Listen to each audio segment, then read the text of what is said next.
Everyone laughed when I said I was going to start a business with no money. But that's not how this story really begins. It begins on a Sunday night. You know the kind. The quiet kind, the kind where the world slows down just enough for your thoughts to get loud. I was sitting at the edge of my bed, laptop open, work emails unread, alarm already set for 6 a.m. The glow from the screen was the only light in the room. Outside, traffic hummed softly. Somewhere in the distance, a siren echoed through the city, and I remember staring at the ceiling thinking, I cannot keep doing this. On paper, my life looked fine: mid-level corporate job, health insurance, direct deposit every 2 weeks, a small apartment. Normal. But normal felt like slow suffocation. Every Monday morning was the same ritual. Coffee to hot, commute too long, headphones in, pretend confidence on. The office lights were always too bright, the air always too cold, the conversations always too fake. How was your weekend? Good. Busy. Same here. Everyone surviving. No one alive. I wasn't failing. That's what made it worse. I was functioning. And that's how people get stuck for decades. There was no disaster forcing change, just quiet dissatisfaction, which is far more dangerous, because it whispers instead of screams. The breaking point didn't happen dramatically. There was no shouting match, no public humiliation. It was smaller than that, more personal. It was during a meeting. Quarterly projections, PowerPoint slides flipping, numbers discussed like they meant something sacred, and suddenly I realized something terrifying. If I stayed here 5 years, my life would look exactly the same chair, same meetings, same fluorescent lights, just slightly higher salary. That thought hit harder than fear, because fear means something might go wrong. But predictability means nothing changes. That night, I couldn't sleep. I opened my banking app. $312.47. That was everything I had outside of next month's rent. No savings, no emergency fund, no investors. Just Wi-Fi and an idea I'd been secretly researching for months. An online service-based business, low startup cost, high uncertainty. I had been learning quietly for weeks, watching tutorials at 1 a.m., taking notes, testing small things after work, but learning in secret. Feels safe. Acting. That's different. But to 13 a.m., I sat upright in bed, heart racing, and I said something out loud I had never admitted before. If I don't try this now, I'll resent myself forever. Resentment is a slow poison, and I could already feel it forming. The next morning, I walked into my manager's office. I didn't rehearse the speech, didn't prepare a backup excuse. I just said it. I'm putting in my notice. He blinked, confused, double quotes, you found something better. No. That answer changed his expression. Concern, then calculation. You sure that's smart? Smart. I wasn't chasing smart.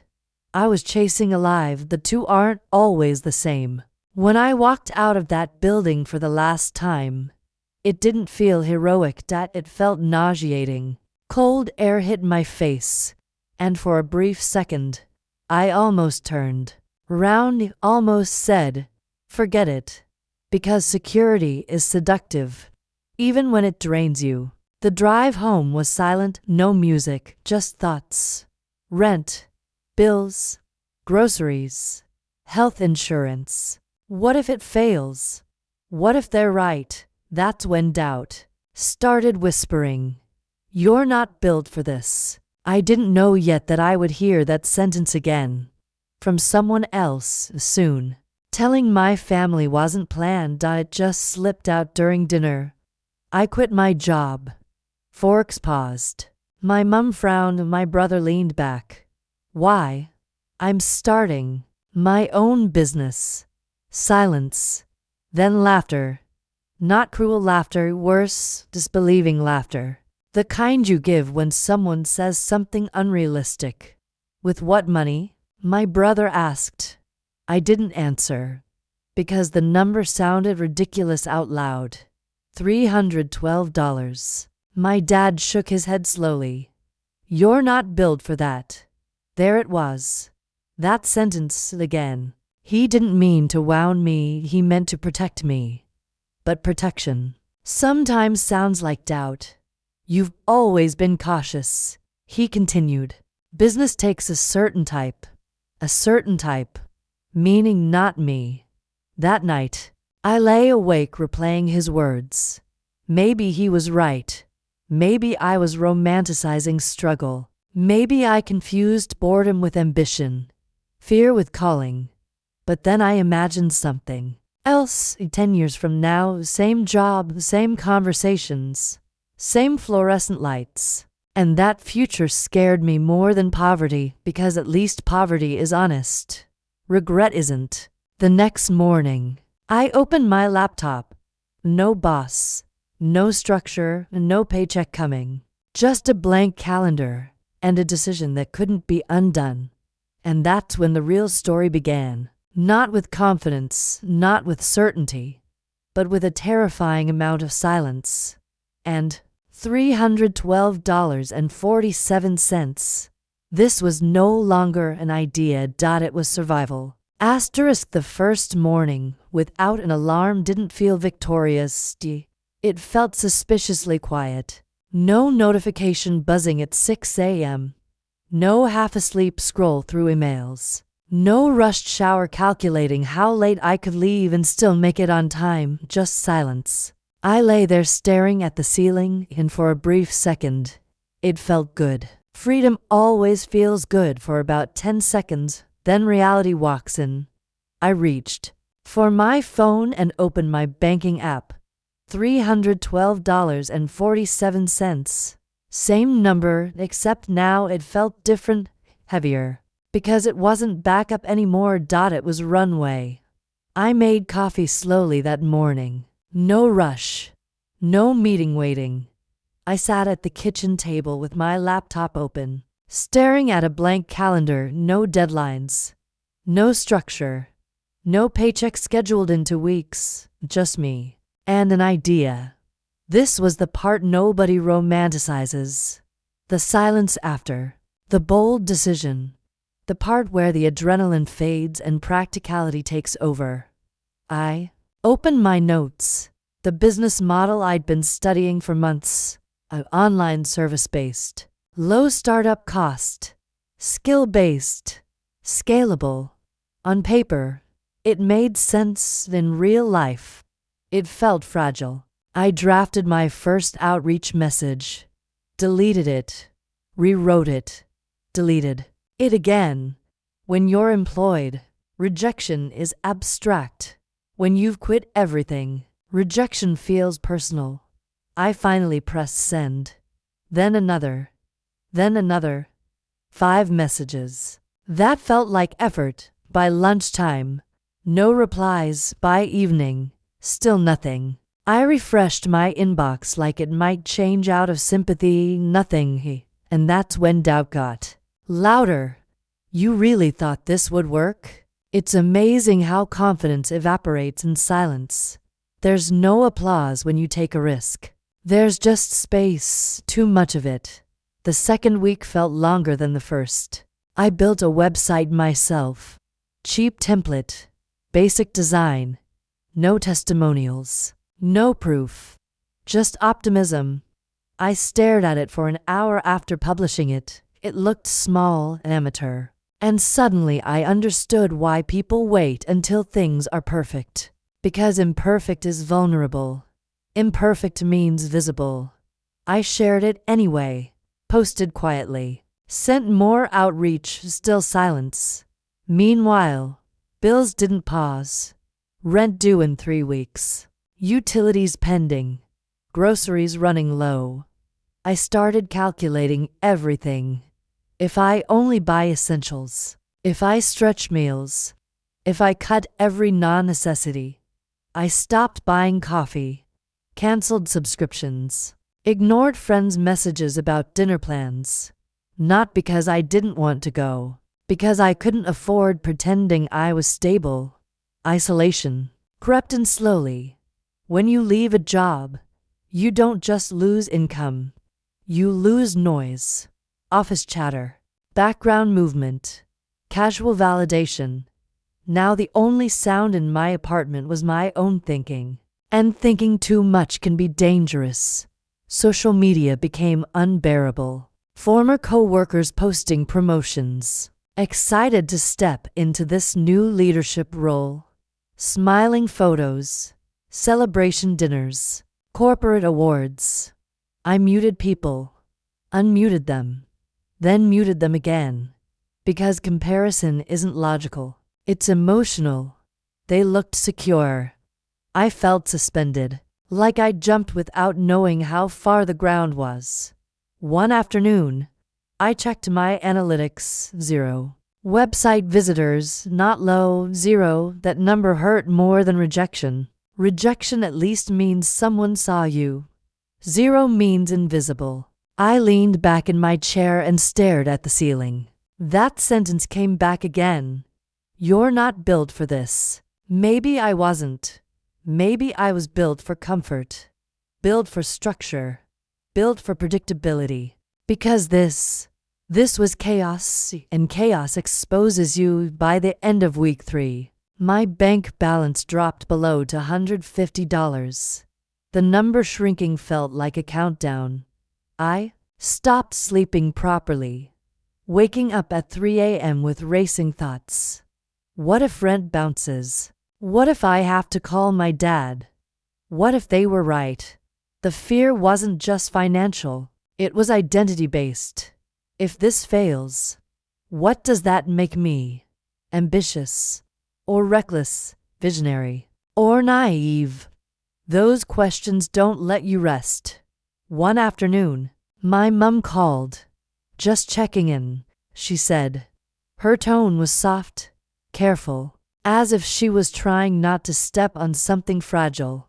Everything going okay? Yes.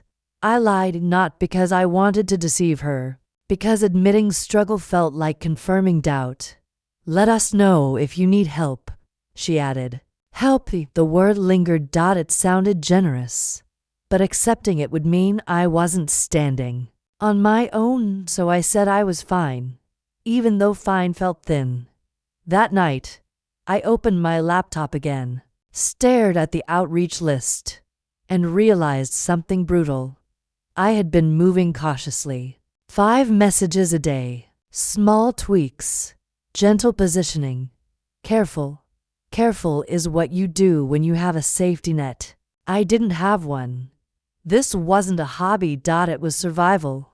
And survival doesn't move carefully. It moves aggressively, so I rewrote everything. Sharpened my pitch, made it clearer, stronger, more confident, sent 20 messages, then 30, then 50. Not desperate. Focused. If this was going to fail, it wouldn't be because I didn't try hard enough. By midnight, I was exhausted, but something inside felt different, less fragile. Because effort creates momentum internally before it shows externally. I didn't know it yet, but something was about to shift. Not dramatically, not overnight, but subtly. The silence wasn't permanent, it was pressure. And pressure does one of 2 things. It breaks you, or it builds you. I didn't know which one I was becoming, but I knew one thing. There was no going back now. By the end of the 4th week, the silence wasn't just uncomfortable. It was loud. My bank account dropped to $189, then $163, then $141. Each number felt like a ticking clock. Rent was due in 8 days. I started doing math in my head constantly. If I borrow from savings, I don't have savings. If I use credit, interest. If I call home, humiliation. It wasn't the money that scared me. It was the conversation. Admitting I'd made the wrong decision. Admitting they were right. That's what made my chest tighten. The apartment felt smaller those days. Quieter. Every sound echoed. Asterisk the refrigerator hum. The air vent clicking. My own footsteps. Too much space for thoughts. I began waking up at 2 a.m. No alarm, just anxiety. I would grab my phone and open my banking app in the dark, as if checking it would magically add numbers. It never did. Then one night, I did something I hadn't allowed myself to do. I opened Indeed, typed in my old job title. Hundreds of listings, stability, the structure, the safety, it was right there. One application away. I updated my resume, adjusted wording, added fake enthusiasm to bullet points, hovered over submit, and my heart started racing, because quitting now would solve everything. Rent secured, doubt silenced, family relieved, but something inside me resisted. Not pride, not ego, something deeper, a quiet question. If you quit right now, will you respect yourself? I knew the answer immediately. No, because I hadn't actually gone all in. I had tried, but I hadn't emptied the tank. There's a difference, so I closed the laptop, and I sat there in the dark, letting the fear exist, not fighting it, not running from it, just feeling it. And in that stillness, something shifted. The fear stopped feeling like a warning, it started feeling like a test. The next morning, I didn't move carefully. I moved decisively. If I was going to fail, it wouldn't be from hesitation.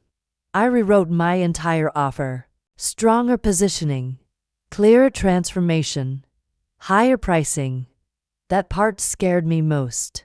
Raising prices when you're desperate feels insane, but lowering them felt like surrender. So I chose insane. I redesigned my outreach message.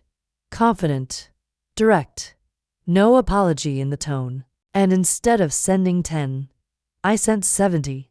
Personalized, intentional, sharp by midnight. My eyes burned, my back ached, but something inside felt steadier. Because I knew I had finally stepped fully into risk. No half measures, asterisk today's past. Nothing. Then one reply. Short. Can you explain more? My heart jumped. I responded immediately. Clear, professional, calm, even though I wasn't calm. Then silence again. Another day passed. Bank balance, $117. Rent due in 3 days. I stopped buying groceries. Ate what was left, rice, eggs, cheap pasta. Pride is expensive, but regret is worse. The night before rent was due, I barely slept. The air felt heavier. My thoughts louder. I imagined the landlord's email, the awkward extension request, the call home. I lay on my back staring at the ceiling thinking, is this the moment it collapses? Then at 2:17 a.m., my phone buzzed. I almost ignored it. Probably spam. But something made me reach for it. Email notification. Subject line. Let's move forward. My hand actually froze. I opened it. Ready to get started. Send invoice. I read it 3 times. Then checked the sender to make sure it was real. It was the prospect from earlier, the one who asked for clarification. My mind raced. Pricing. Do I lower it? Do I secure it? No.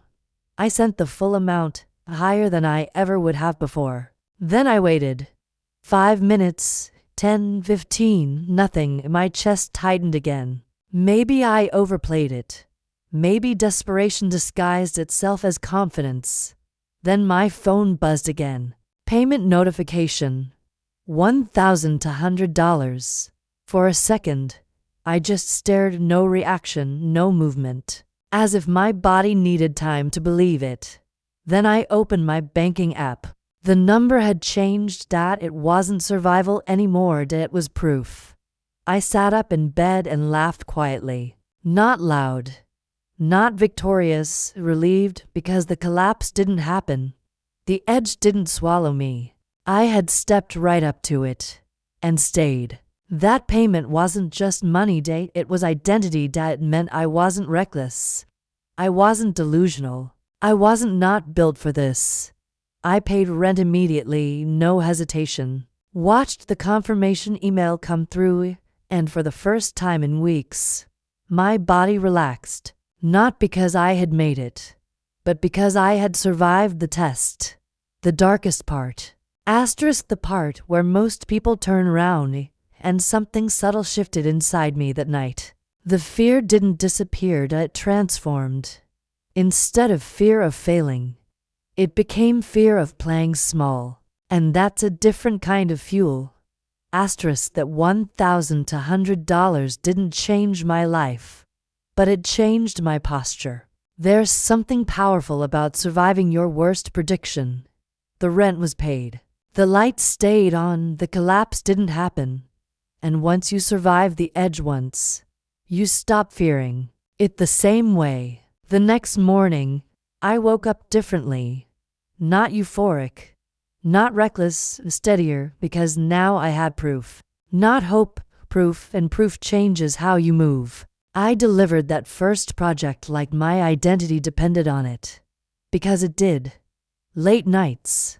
Focused. Revisions. Clear communication. No overpromising this time. No desperation. Just execution. And when the client replied with, "Great work. Let's continue next month," that felt bigger than the payment. Retention is validation. Over the next few weeks, momentum built quietly. One client referred another upgraded their package. Income didn't explode, it stabilized. And stability earned through risk feels different than salary earned through routine. I built systems, clear onboarding, defined scope, structured pricing tiers. No more operating from fear, no more saying yes to everything. The desperation phase was over. Now it was discipline. I stopped checking my bank account obsessively.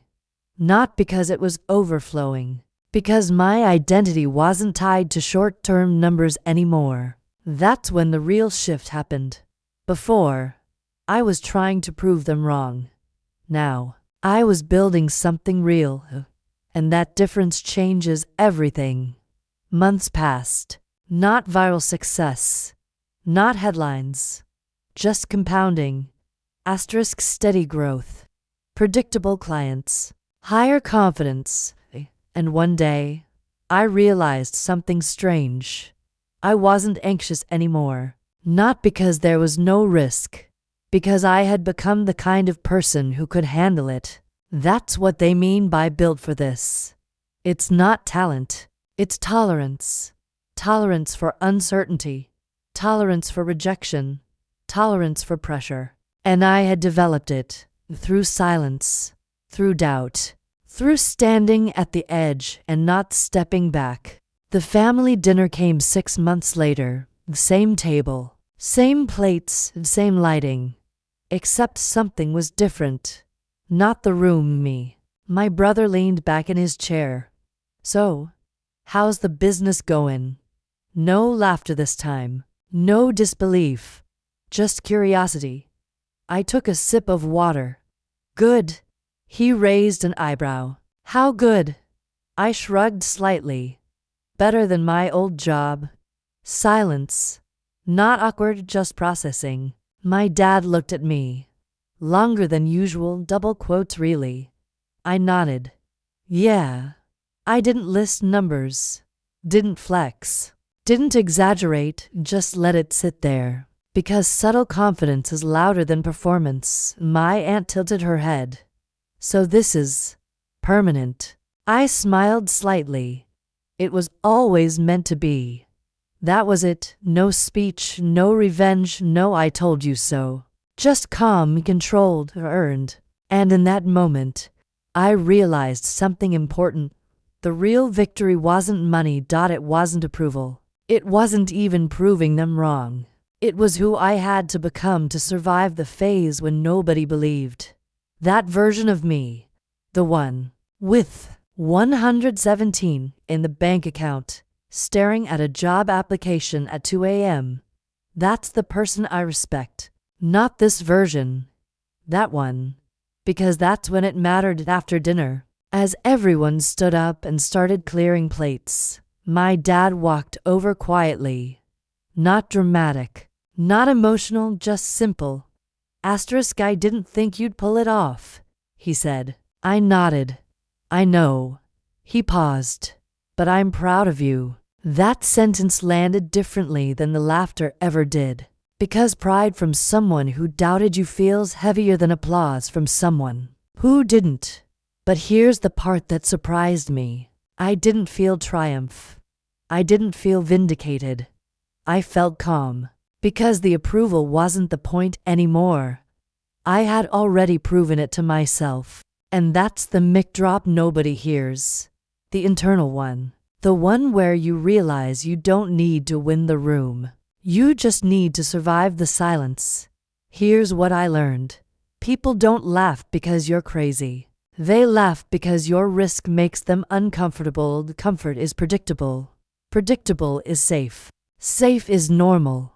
But normal almost suffocated me. And I'd rather risk instability than live quietly resentful. If you're in the silence phase right now, where the inbox is empty, where the bank account is low, where the doubt is loud, stay, because that's the filter.